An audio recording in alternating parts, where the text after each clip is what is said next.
Pantai adalah satu tempat untuk kita mencipta kenangan bersama keluarga.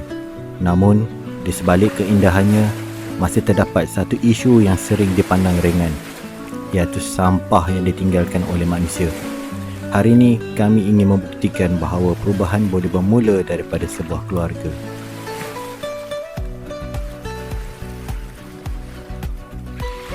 Assalamualaikum dan salam sejahtera. Nama saya Hafizan bin Muhammad. Nombor ID saya 8802120553870001. Pelajar daripada MPU 3412 iaitu Khidmat Masyarakat. Hari ini saya bersama keluarga berada di Pantai Tanjung Lompat. Tujuan kami adalah bukan hanya sekadar berkelah, tapi kita nak ada satu aktiviti yang bermanfaat, iaitu kita berkelah sambil membersihkan kawasan pantai. Kalau kita tengok sekarang ni, pantai kita ada beberapa sampah yang terdapat di kawasan pesisir pantai. So, kita pun nak enjoy, jadi kita akan adakan satu aktiviti. Sebelum tu, kita akan set up kita punya kawasan untuk kita berkelah dahulu supaya keluarga kita selesa, dan kemudian baru kita buat aktiviti.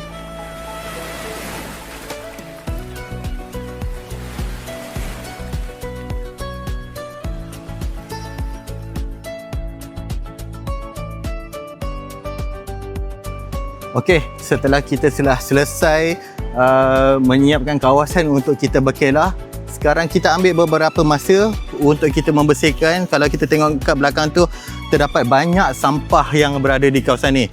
Jadi kita ada dua orang anak saya, iaitu Afiras sebagai anak sulung dan juga Afirah anak nombor 2 saya. Kita akan beri tugasan kepada dia. Okey, Afiras, awak punya kerja di kawasan sebelah sini. Okey, yang mana ada sampah dekat sini, kita kutip. Alright. Afirah, kawasan sampah adalah sebelah sana. Nampak plastik ataupun sampah biasa, boleh ambil. Okey. Kenapa kita nak kena jaga kebersihan pantai?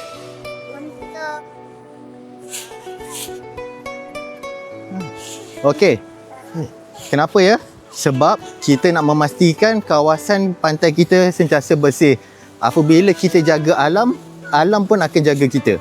Alright. Jadi kita nak orang ramai mengambil contoh apa yang berlaku kita buat ni. Okey, apa yang kita buat ni sebagai satu contoh yang terbaik. Okey, faham? Okey, jom kita mulakan. Walaupun pantai ini cantik, masih terdapat sampah yang ditinggalkan oleh pengunjung. Plastik, botol minuman dan putu rokok bukan sahaja mencemarkan pemandangan, malah boleh membahayakan kehidupan laut. Sebagai ahli masyarakat, kita semua mempunyai tanggungjawab untuk menjaga kebersihan kawasan awam. Walaupun hanya mengambil masa kurang daripada 30 minit, kawasan ini kini jauh lebih bersih berbanding ketika kami tiba.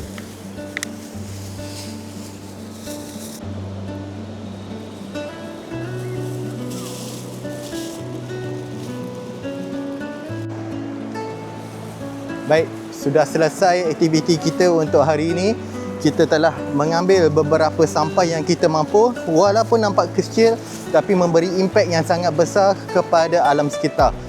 Bayangkan jika setiap keluarga yang datang ke pantai ini, jika kerap mengamalkan sikap bertanggungjawab, saya rasa tak mustahil pantai yang kita ada ni boleh menjadi sangat bersih. Okey, jom kita simpan. Ikat dulu dan kita masukkan semula dalam kereta, dan kemudian kita akan buang dalam tong sampah. Baik, jom.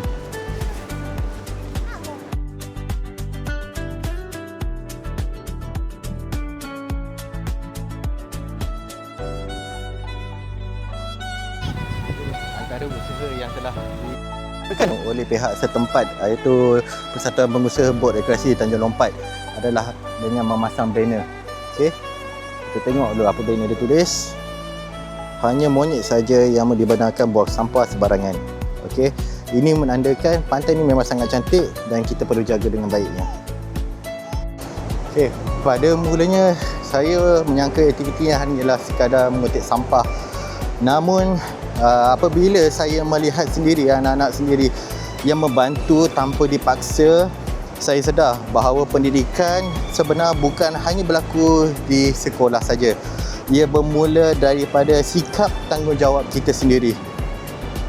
Saya berharap nilai-nilai tanggungjawab, kerjasama dan kasih sayang terhadap alam sekitar akan terus menjadi sebahagian daripada kehidupan mereka.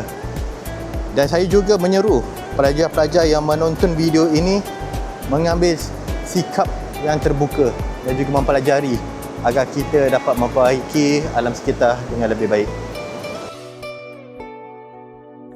Khidmat masyarakat tidak semestinya memerlukan projek yang besar.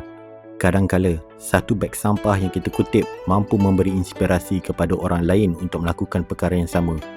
Perubahan bermula daripada diri sendiri. Sekian, terima kasih.